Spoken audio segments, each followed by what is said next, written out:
All right, let's talk a little bit about the Chicago Bears. This is a team with a lot of momentum heading into the offseason. Obviously, a lot of draft capital, number one overall draft pick, a lot of cap space, and the Chicago Bears have started off their offseason with a really smart move that I think sets the tone for the rest of the offseason.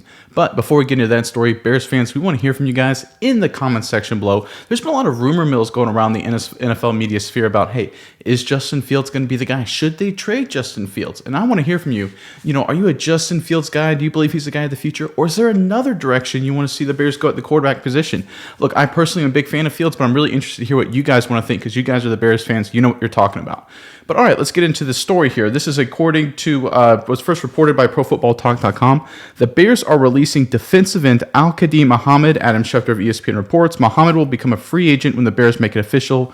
He was not on the NFL's personal notes for Friday. His release will clear a little less than $4 million in cap space with only $500,000 in dead money. The Saints made Muhammad a sixth-round choice in 2017. He played for 4 games as a rookie. He joined the Colts and played for the Eagles. The Bears signed Muhammad to a 2-year, $10 million contract in the offseason, but he only made 29 tackles, had a single sack, and 1 forced fumble in 16 games last season. All right, Bears fans. So if you're fans of this show, as you guys are fans of the Bears, it's just me today. My co-host is on a vacation right now, if you can call it that. He's on a cruise with his wife and his in-laws. So I'll let you guys decide if he has the better end of it or I do. But back to the Chicago Bears. This is a really smart move. This is how you get the offseason going right. Because it's fair to say about the Bears, they were downright terrible in run defense last year. They were 31st in total yards given up. They were 32nd dead last in rushing touchdowns surrendered. So it's clear that is a huge position of need to address. And it's one of these moves. Well, obviously, it cleared up a little cap space there, but the Bears had so much cap space. It's really kind of a move around the fringes in terms of cap space. This is a move that it's really the classic addition by subtraction. Because if you look at his PFF grades, what Muhammad's grades were, they are absolutely atrocious. In 2022, overall, he graded on PFF. Remember, this is going through the film. This is evaluating him on a per snap-by-snap basis.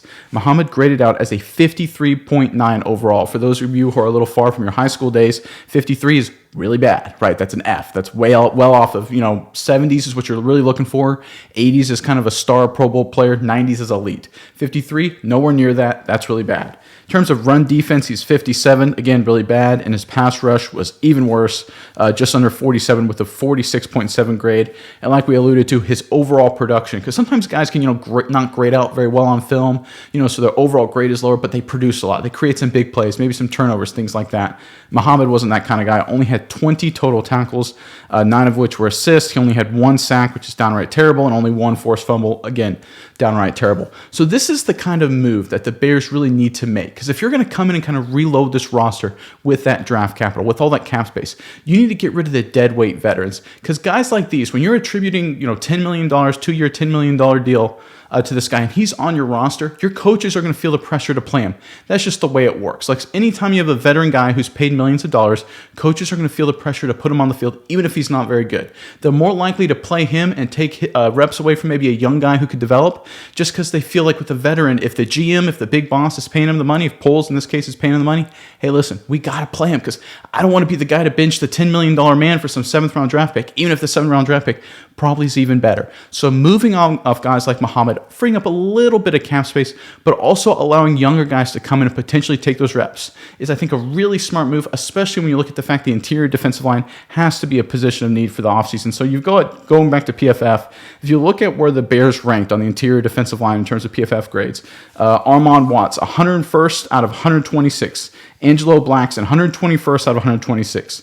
Justin Jones, 110th out of 126. And then Mike Pennell, 110th out of 126. So although those guys aren't paid nearly as much, I can look it over the cap, but I think they're actually paid much less than what Muhammad was paying. Those guys obviously are not very good. So it's going to be a position of need in the offseason. They're either going to spend a lot of money at that position, and there's a lot of good options out there, or they're going to go after it in the draft. So again, clearing the dead weight, getting rid of the veteran who's not quite up to snuff, to put it mildly anymore, is the right move to make, especially when you're trying to retool a total roster. And like I talked about at the open there a little bit, I don't think the Bears are moving away from Justin Fields. So I look at them interior defensive line as a big need. That's why some mocks have Jalen Carter going to them. And it makes sense when you look at their PFF grades and their production production and their overall performance against the run last year, getting a defensive lineman weapon early in the draft could address probably their biggest need.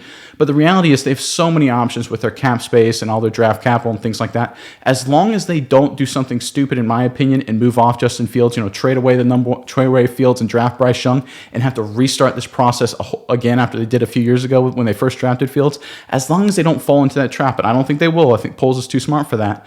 I think they have the resources available to address the interior defensive line this offseason, and they really need to, and the fact that they're clearing out dead weight, moving off guys like Muhammad, shows that Poles and company, everybody in the front office knows exactly what they're doing. And if I'm a Bears fan, hearing this news is sort of the first step, the first sign that, okay, our rebuild, our plan is heading in a smart direction, in a positive direction, and there's a lot more big, strong, exciting moves to come.